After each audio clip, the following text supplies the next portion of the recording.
Coming up on Cronkite News, flight attendants across the country are picketing today. Why workers at Phoenix Sky Harbor are joining in. Plus, where the debate over school voucher expansion stands today, as signatures are still being counted. And middle and high school students are now required to learn about the Holocaust. See the trip teachers took to learn more about the new curriculum.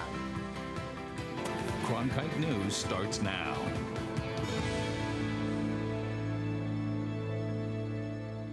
Good evening and welcome to Cronkite News on Arizona PBS. I'm Mackenzie Hamill. And I'm Carolina Hassett. Thank you for joining us. Thousands of airline workers and flight attendants picketed across the nation over working conditions today. I talked to workers at Sky Harbor to find out what they are demanding.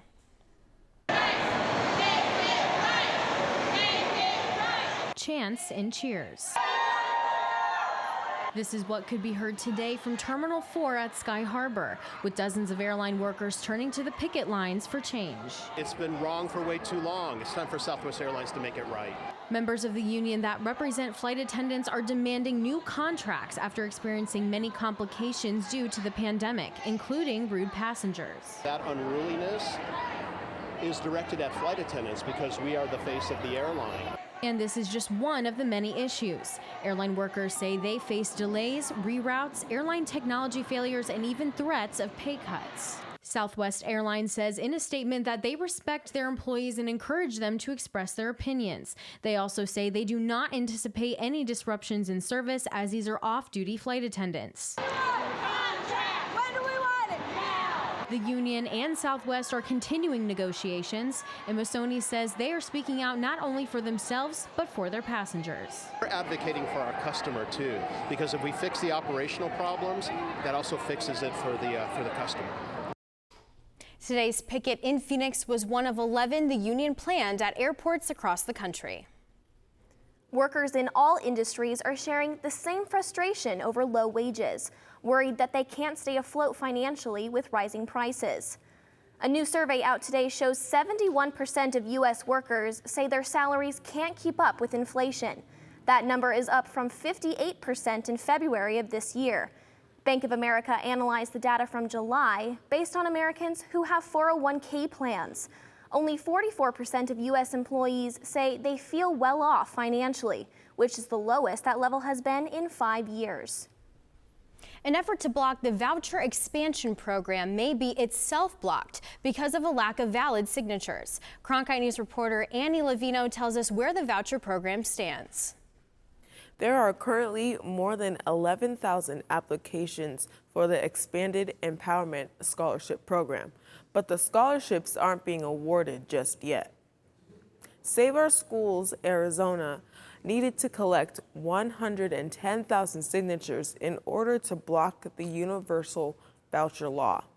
The group announced on Friday that they had turned in over 141,000 signatures, but a group in favor of expanded vouchers, including the Goldwater Institute, took it upon themselves to count the submitted signatures this past weekend. They say the actual number counted falls far short of what is needed to block the law. The legislation, the general effective date for the Arizona legislature this year was this 24th of September, meaning this law and the other laws in the state were scheduled to take effect on that day.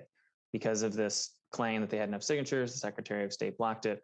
So now, once the Secretary of State confirms officially that it has no longer under threat of a signature referral, the law should immediately go into effect.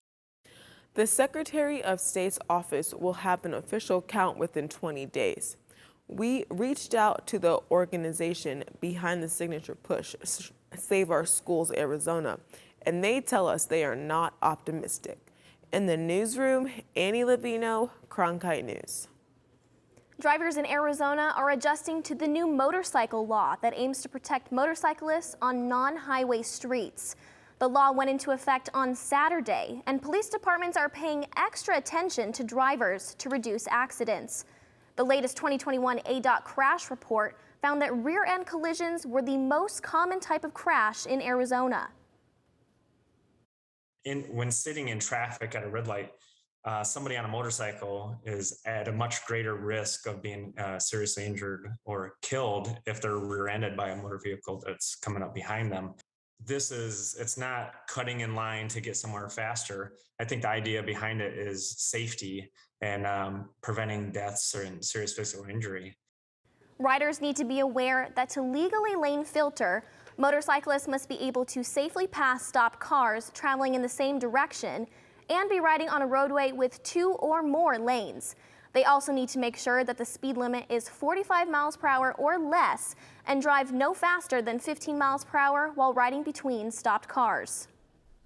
Long-awaited Interstate 17 improvements are now underway. Yesterday, the Arizona Department of Transportation started the project to improve 23 miles of the I-17. It spans from Anthem Way to Sunset Point. The $446 million project's goal is to add capacity and reduce congestion. It is expected to take about 3 years to complete improvements. This construction will add 15 miles of widened road and 8 miles of flex lanes. Governor Doug Ducey says this project is an important investment in Arizona's transportation infrastructure. Arizona is now one of 16 states to require middle and high school students be taught about the Holocaust. Yuri Hahn tells us about a field trip of sorts for teachers who want to teach about the Holocaust. Amanda Johnson teaches sophomore English and AP Literature. A normal day includes classroom preparation and lesson plans, but this summer, she had the opportunity to get out of the classroom and go on an educational journey. This really incredible opportunity, right? She was one of 20 teachers who traveled through Poland and Germany to learn about the Holocaust by following through the footsteps of 2 survivor memoirs. But it impacts you, I think, on a conscious level, but also subconsciously. Like, there are things that I still am thinking through from the journey, and I think I will be for a really long time. Now, more than ever, teachers are really interested in learning more about the Holocaust, and what better way to go back to the actual sites in Poland and Germany where the Holocaust took place. Bjorn Krondoffer is the director of the Martin Springer Institute at NAU. He planned and organized this trip so teachers could be better equipped to teach their students about the Holocaust. One highlight of the trip was visiting the home of Doris Martin Springer, the namesake of the institution he heads. The family lived there in the 1940s during Nazi occupation. It's a very small apartment, and they allowed us to go into the apartment. They explained to us where the hiding places were. Obviously, the apartment looks differently now, but it was the most marvelous experience. This trip is even more relevant because of the legislation that was passed last year, mandating that all students be taught about the Holocaust and other genocides at least twice between 7th and 12th grade. It's actually much more real when those teachers go back to their students and actually can tell them what it's like rather than work from a text. Johnson says the experience helped her understand the Holocaust through the context of people. I'm really, really grateful for the opportunity to have been able to experience this and to be able to bring it back to my students and understand it at a level that I didn't before so that they can make those connections a bit more as well. Yuri Hahn, Cronkite News. There are currently no plans for a trip next summer, but the Martin Spring Institute at NAU offers annual Holocaust teacher trainings for Arizona educators. Coming up after the break, extreme flooding threatens a family.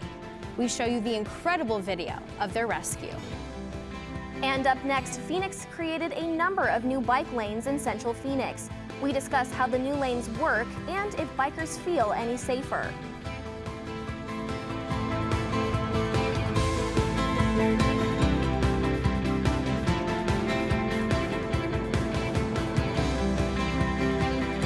Let's go right up in here and start having some fun. Such a thrill to be able to do this. Recreation is the gateway drug to conservation. How do you create that perfect straight edge? You can do anything. History is today. Chasing the American dream. Experience something personal. A place of imagination. I can go anywhere I want to go. You guys are just going to love it. An entertainment experience unlike anything. There's something for everyone with Passport on the PBS Video app. On Masterpiece Mystery. Evil can find its roots so easily in an English village. the landscape of criminal investigation. Murder? Almost certainly. Modern policing methods. We endeavor to do our best. We're working hard to solve this case. And to make sure justice gets done. It's a new adventure. And the rest, as they say, is mystery. I can hardly wait.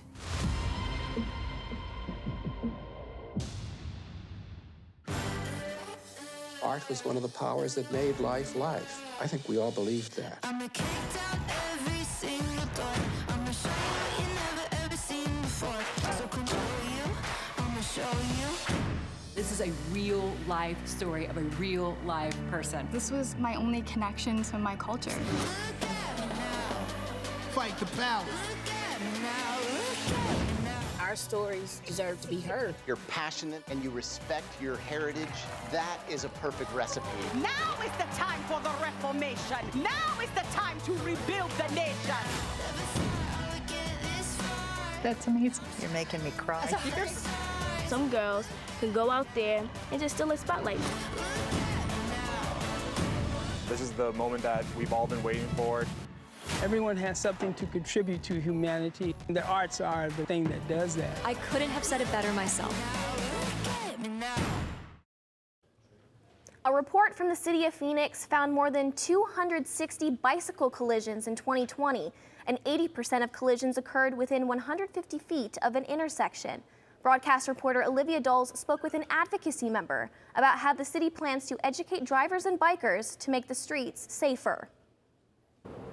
You may have seen new green bike lanes pop up across the city. In 2014, the city of Phoenix created a 20-year bicycle master plan to develop a more bicycle-friendly area. The result, bicycle lanes like these. Hey, let's go. John Henry always had a love of riding bikes with his wife. Now, since the city of Phoenix created new bike lanes in central Phoenix, Henry can enjoy bike rides with his 3 children, knowing they will be safe. Generally, it does feel a lot safer. This is a great improvement over what it was. Henry says the bollards are helpful. Hundreds of flexible bollards have been installed along bike lanes to help keep cars away from bikers. In one sense, they're doing what we need them to do, and they're stopping cars from driving in the bike lane. Langford says the idea for bollards came from city residents who use bike lanes. We reached out to the community, talked to the stakeholders in the area, and kind of got the concept of, hey, what is it people are wanting? As of June 30th, the city of Phoenix has created 578 center line bike lanes. The city was built around cars, and now the city is kind of having to re-engineer parts of it to accommodate other users. Another way the city of Phoenix is keeping bikers and vehicles safe is through education. This includes everything from bicycle safety graphic novels to YouTube videos and, of course, signs. A lot of signs in relation to directly the design of the bike lane. Henry works with an advocacy group in the city to ensure everyone can stay safe, enjoy the ride, and make memories. What's your favorite memory biking with your kids? So close, you get to talk to each other, and you're usually on the side streets where it's pretty quiet. And then it's nice because if they're sitting all the way at the front, they can just reach over and give you a hug. 2019, the city of Phoenix concluded that there was a 29% decrease in bicycle collisions that helped the 5-year downward trend. In Phoenix, Olivia Doles, Cronkite News. Take a look at this incredible video capturing an Arizona family being rescued from rushing water. You can see a car caught in the middle of a massive flood, with a family of 6 sitting on the roof, including several kids. This took place last week in Maricopa County. 2 troopers in a rescue chopper went down to help, first picking up the baby and then the other children, and finally a man and woman. The Arizona Department of Public Safety says everyone is safe and no one got hurt. Is the valley heating up or cooling down? Isabella Fredrickson has our forecast from the Cronkite News Weather Center. We are going to be seeing a little bit of both of that this week here in Arizona. Starting off with our evening planner, it will be 99 degrees at 6 p.m. But as we head into the evening, temperatures will be dropping. And by 10 p.m., we are only at 86 degrees. Looking at the state highs for tomorrow, we are going to be seeing a really good mix of temperatures. Our highest in Phoenix tomorrow will be at 103 degrees, and the highest in the state will be over in Bullhead City at 105 degrees. If you're looking for those cooler temperatures, you are going to want to head up north, where the temperatures are in the low to mid 70s. Our coolest tomorrow will be in Flagstaff at only 72 degrees. Now, as we look at our futurecast, we are going to be seeing some really interesting weather patterns. We will be seeing some isolated storm, wind, and rain movements both down south and up north. Finally, as we look at our 8-day forecast, on Wednesday and Thursday, the temperatures will be above 100, but we are going to be seeing some clouds, a lot of cloud movement. And as we head into the rest of the week, the skies will be clearing up, but the temperatures are going to be below 100, and we're looking at mid to high 90s. Enjoy those weather changes this week. I'm Isabella Fredrickson in the Cronkite News Weather Center.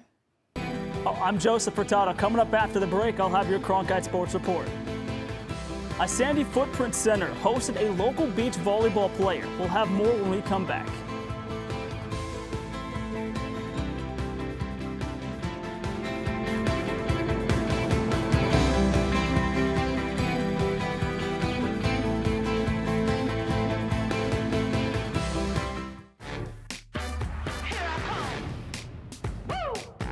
Ain't no time for imitation, ain't no time for playing. I'm just gonna do me. Know what I'm saying?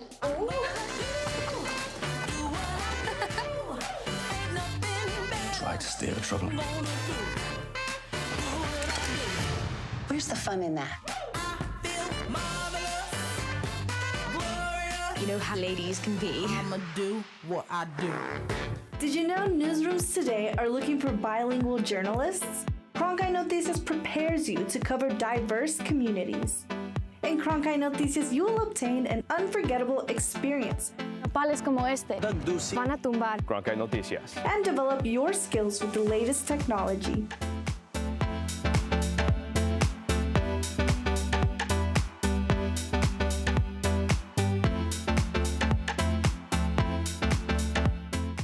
That way the flavors will marry nicely. Can you tell me what I'm looking at? I'm not looking for love, I'm looking for cookies. And there's still places to discover. It just absorbs you. You can make this at home if you can't find it. I will continue to eat and drink until you get here. Get here fast. Cheers. Oh, look at that. Damn, doesn't that look good? We are going to be eating well. It does work. It does. We got a happy little sky. We're just getting started.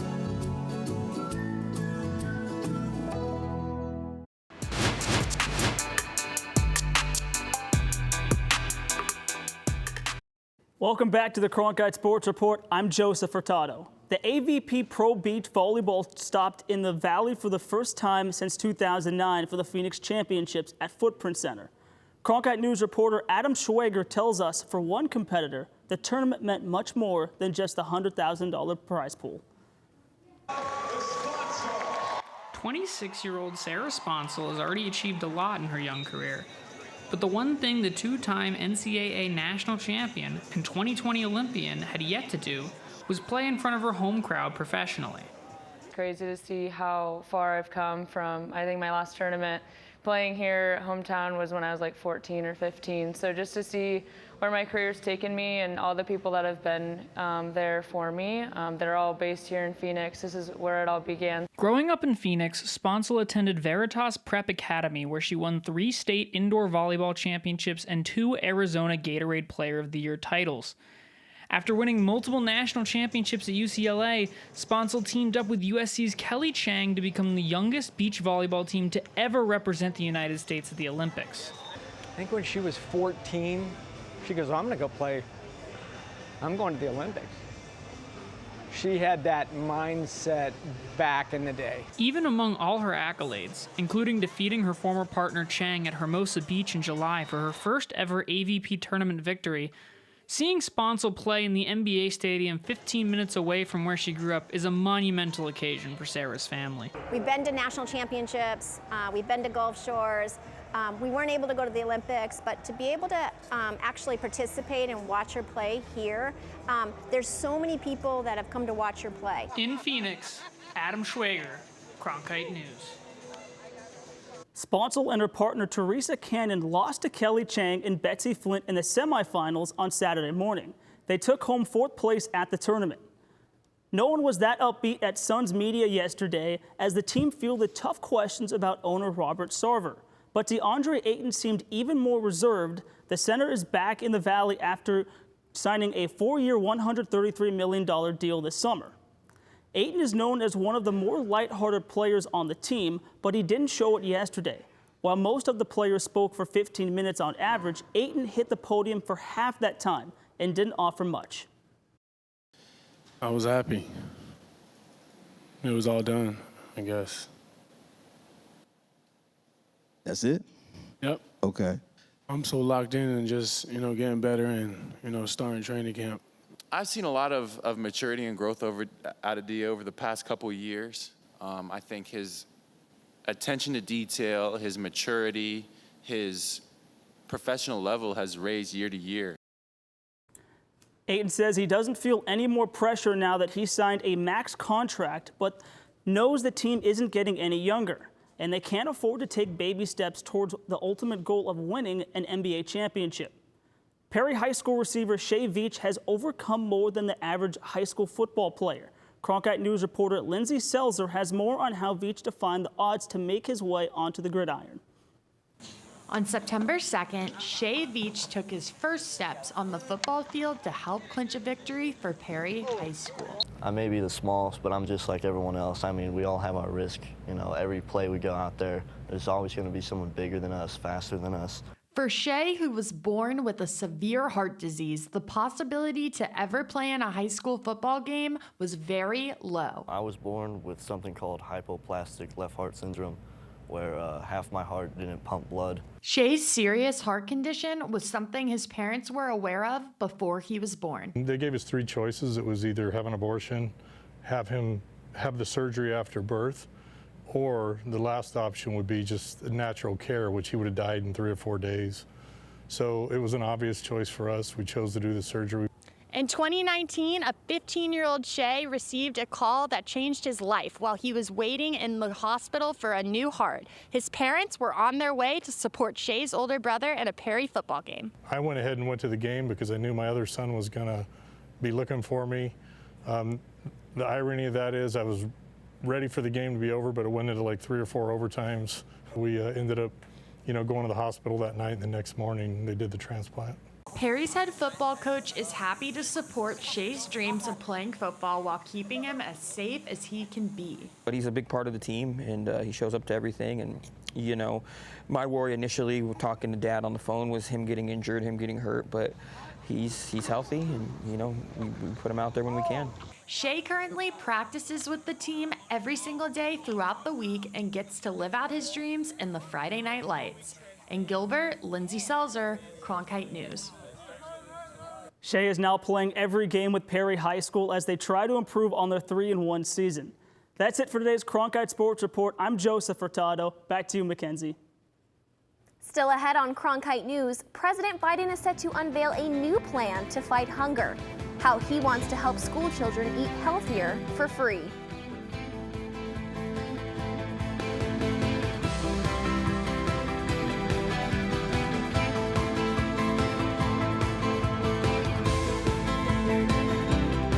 Let's go right up in here and start having some fun.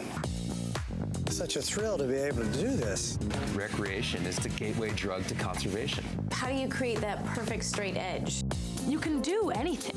History is today. Chasing the American dream. Experience something personal. A place of imagination. I can go anywhere I want to go. You guys are just gonna love it. An entertainment experience unlike anything. There's something for everyone with Passport on the PBS Video app. On Masterpiece Mystery. Evil can find its roots so easily in an English village. The landscape of criminal investigation. Murder. Almost certainly. Modern policing methods. We endeavor to do our best. We're working hard to solve this case. And to make sure justice gets done. It's a new adventure. And the rest, as they say, is mystery. I can hardly wait.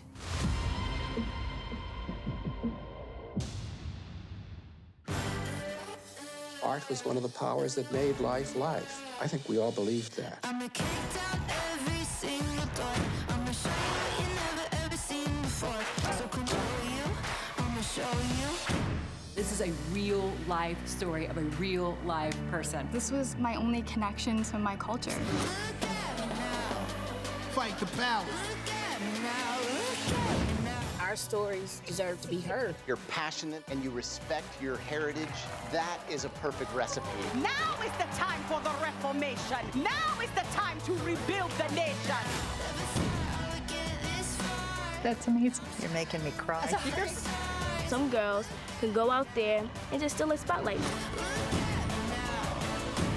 This is the moment that we've all been waiting for.